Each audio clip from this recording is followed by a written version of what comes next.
this is our proof that he was there, okay?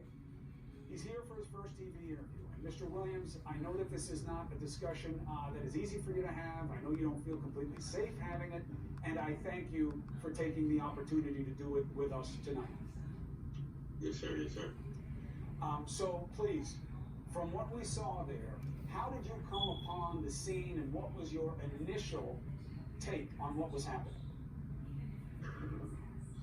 Yeah, it's a lot for me to take in, but it was a really little average day to the corner store. Honestly, I was just really going to get something to drink from the store. I'm in a neighborhood, and I chose Cub to go to, and once I approached the store, I seen 3 squad cars outside the store. I didn't really think too much of it. I live in the city. I'm from the city. Right. Things happen, and it's a lot of different things that happen. And the police got to do their job to protect everybody. Whatnot. That's what was going through my mind. So I was like, another day.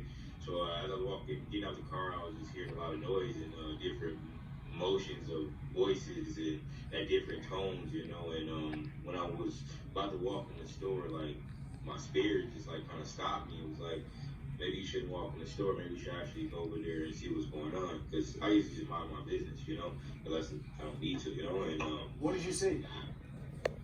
as I was walking over there, I seen a couple of people standing there first. I seen the squad car, and I seen one agent officer Tao, and I heard people vocally speaking to an individual about, maybe you should, you cooperate and you're okay now, maybe they're going to be able to let you up, and then I started hearing, as I was walking, another guy talking about he couldn't breathe, and something about my stomach. So I've been working with the Minnesota Police Department through Peachy Luces and clubs for the last 10 years. So once I walked up and then doing personal security, I just sat there and observed first to see what was going on, to see if it was, what was going on, because I didn't know. And first thing I noticed was, I didn't know his name was at the time, but I think his name is George Floyd. George Floyd, and he was actually, panting for his life, begging for, his forgiveness. Like, I pretty much saying he's sorry, he's gonna do the right things, he want to get up, his stomach's hurting, he can't breathe, his nose is hurting, and once I realized how the officer was on him, everything that he was describing to me sounded like a. How was the officer on? He had his knee, across his neck, so, and I'm not talking across the back of his neck, I'm saying across the blood part of his neck from here to here. So his knee wasn't from here to here, which is his spinal part. His knee was from here to here, which is your articles and your blood, your veins and things like that, and things that cut your circulation off from your neck and your brain to your body part. For how long do you think it was like that? I got there at least 8 to 10 minutes because another witness walked up a little bit after me, and at this time you could hear my voice in the video explaining to this officer what he's doing, what he's capable of, and what they could not be doing at the moment. Did anybody explain to you, or did anything make sense to you about why were they just sitting there with this guy with his knee on his neck and the officers around? Like, why did it take so long? Like I said, I didn't know what was actually going on. So if you hear in the video, I actually asked him, I said, what's going on, officer? This is when I finally approached, because the people said his blood coming out of his nose, and I'm noticing it now. At the point, his eyes are turning a different color, and he's talking about his belly hurts, which is pretty much your last bowel movement in your life.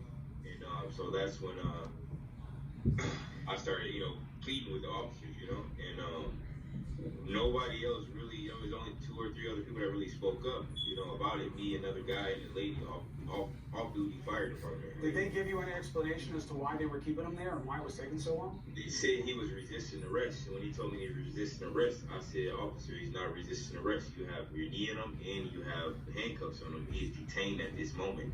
Officer Tower proceeded to say, well, this is what drugs do to you. And, that's not what drugs do. Drugs don't get you killed. By a cop. Either way, they seem to have him well in control. And did you make any sense of why they didn't just pick him up and put him in the car and arrest him, which is what the job was? Right. Yeah, I didn't make no sense of it. Like I said, I work with a lot of cops in Minneapolis. A lot of them can tell you I've trained mixed martial arts for the last 10 years on the Great Nelson. Like, me as a little guy, like I was renting a door at Beach Luce's. I'm able to secure and control someone, you know, at 5'6", that's 6'10", 6'20", and using the right technique. And they technically was not using professional technique. They were using nobody is trained to put their knee on somebody's throat as a suppression technique. It's not part of a martial arts. It's not even allowed. Forget about fair fighting, but this is not what cops are supposed to do, and obviously we know that too well now. But the part that makes the least sense, did any of the cops, did you hear them talking to each other about why they couldn't just move him and get him out of the situation? Bro, they wanted to kill that man, bro. Like, I'm getting honey, bro. They didn't speak. They didn't say nothing. The views in the eyes, bro. The man had his knee on his chest, bro. He knew what he was doing. His shimmies in my man's neck, bro. He knew what he was doing. It's just like having a jiu-jitsu choke. If I'm here, I'm shimmy, boom. My choke's on there.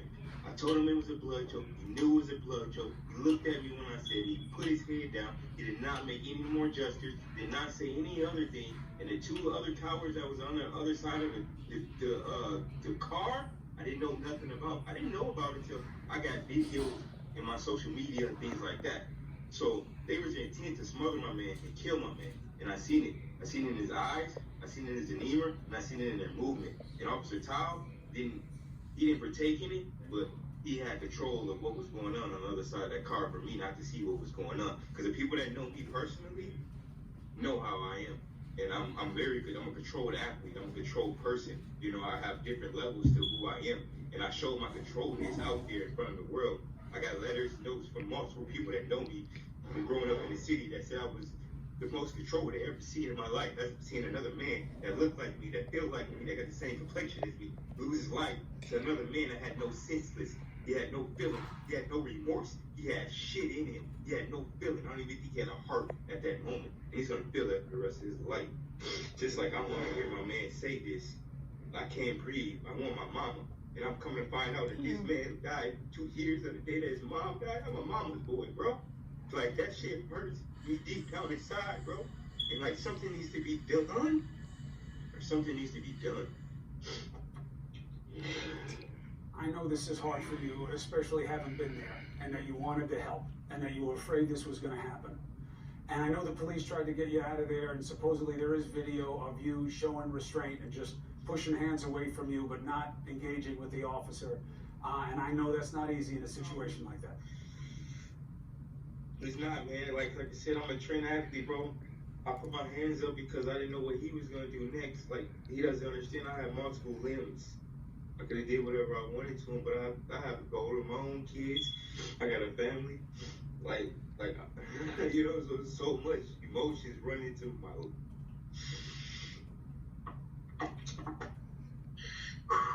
Yeah, I was chosen for this. I don't even know why I was there, but shit, I guess I was chosen for this shit, bro. Like, listen, these situations, as you said, growing up where you are, you've seen a lot of this. You've seen a lot of ugly situations and a lot of things that don't make sense. And hopefully, the only hope we can have here is that this is one too many, and that this gets the attention of justice that it deserves. I know there's been a lot of frustration in that city, and I know this is hard for you. I appreciate you telling the story. I appreciate you sharing your emotion. I'll check in with you right after the show and see how your head and your heart are, all right? Yeah, I just want to say one last thing, man. I just want to say something to my mom, my family, my dad, my parents for making me who I am, give me the energy to do that, my teachers, my coaches, like my support system in general, the wrestling world, the MMA world, bro. Like, we need to make a change right here. We make it happen. As a wrestling community, we have family. As a mixed martial arts community, we have family. As a black community, as America, we have family. We gotta make a change, bro. We all gotta make a change. You know what? You're right. I'm wrong. This is a community discussion. You're living it there. You're living the reality. You're a set of eyes on the situation. You saw the duration. Do me a favor. If it's not too painful for you, stay with me a few more minutes, all right? Let me bring in the mayor, Jacob Fry, all right?